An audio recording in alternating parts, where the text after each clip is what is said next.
Hello friends, అందరూ ఎలా ఉన్నారు? ఈరోజైతే మనం సద్దరొట్టి ఎలా తయారు చేసుకోవాలో చూద్దాం. ఫస్ట్ మనం సద్దులని తీసుకోవాలి. నేను 1/2 kg సద్దులని తీసుకున్నాను. ఇలా మిక్సీలో వేసుకొని గ్రైండ్ చేసుకొని ఇలా జల్లించుకోవాలి. పిండిలో ఎలాంటి తక్కువ ఇలా జల్లించుకుంటే మనకి బాగుంటుందండి. నేను ఇప్పుడు ఎండుమిర్చి తీసుకొని అలాగే ఉప్పు, కొద్దిగా జీలకర్ర తీసుకొని గ్రైండ్ చేసుకొని ఈ పిండిలో వేసుకొని కలుపుకుంటున్నాను. ఎండుమిర్చి అనేది స్పైసీ కోసం అనేది వేసుకుంటున్నాను. మనం స్పైసీ అనేది అవసరం లేదు అనుకుంటే ఎండుమిర్చి వేసుకోవాల్సిన అవసరం లేదు. అలాగే జీలకర్ర, సాల్ట్ వేసుకొని సరిపోతుంది. ఇప్పుడు మనం ఈ పిండిని చపాతీ పిండిలో వాటర్ అనేది వేసుకుంటాం. నేను వాటర్ అనేది కొద్దిగా వేసుకుంటూ పిండి అనేది కలుపుకుంటున్నాను.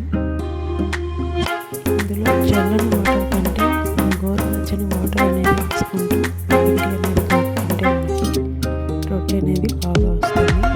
నేనైతే గోరువెచ్చని వాటర్ అనేది వేసుకొని ఇలా చపాతీ పిండిలో కలుపుకుంటున్నాను. ఇలా కలుపుకునేటప్పుడు ఇందులో సాల్ట్ అనేది సరిపోయిందో లేదో చెక్ చేసుకొని యాడ్ చేసుకోవచ్చు. మనకు పిండి కన్సిస్టెన్సీ అయితే ఉండాలండి. మనకు పిండి చపాతీ పిండి రెడీ అయిపోయింది.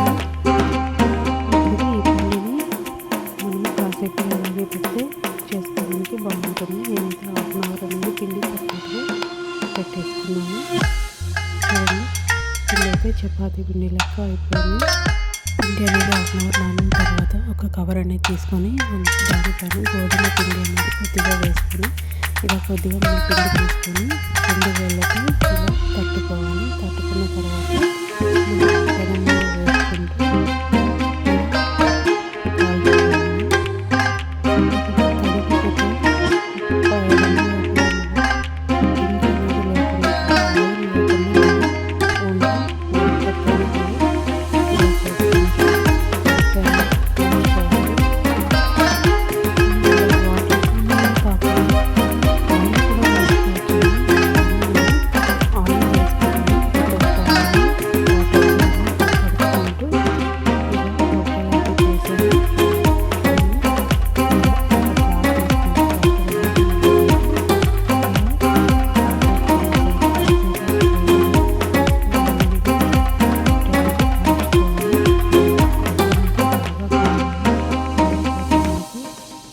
ఉంటుంది రొట్టె.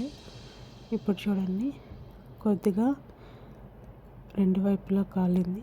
ఇలా నెమ్మదిగా హై ఫ్లేమ్లో కాకుండా కొంచెం మీడియం ఫ్లేమ్లో పెట్టుకొని మనం రొట్టె అయితే కాల్చుకోవాలి. మనకి సద్దలు కానీ జొన్నలు కానీ మంచి ఎనర్జీగా ఉంది కాబట్టి మనం ఈ విధంగా చేసుకొని తింటే మంచిగా ఎనర్జీ అనేది వస్తుంది. పిల్లలు కూడా ఇష్టంగా తింటారండి ఇలా రొట్టెలు చేస్తే. చూడండి, ఇదైతే చాలా ఈజియెస్ట్ మెథడ్ చేసుకోవడానికి. ఆయిల్ కూడా వాడుకోవచ్చు.